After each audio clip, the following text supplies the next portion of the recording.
foreknowledge reveals the how of salvation because God did it, right? God initiated. Now, predestination reveals the why of salvation. He foreknew, those whom he foreknew, he predestined, and then he tells us to what? Be conformed to the image of his son. So he predestined to be conformed to the image of his son. How are we saved? Because God took the initiative. It's all grace.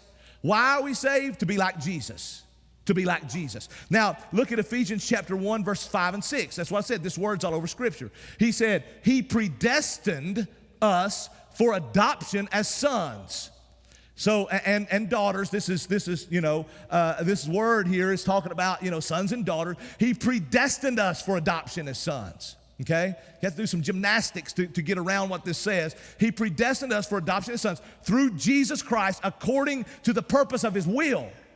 Not because he looked down through history and saw our will. He predestined us according to the purpose of his will, to the praise of his glorious grace. To the praise of his glorious grace. Now, God's primary purpose in saving you isn't about your happiness. Now, don't get me wrong, okay?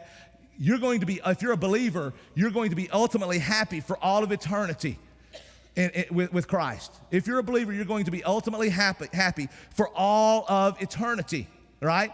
And today, even on this side, your happiness is determined by how hard you run after God, because that's the things that bring true joy in your life. If you want to make a distinction between happiness and joy, it's hard to be happy if you're not joyful. So your ultimate happiness comes through Jesus. So don't get me wrong, but that's not why he saved you, going back to Romans 8:28, so all things will make you happy in the end. His ultimate purpose in saving you was to make you holy, to make you like Jesus, so that Jesus would get glory, because all things are about the supremacy of Jesus. All things are about Jesus, right? When we study theology, we have to start with God, not with man, okay?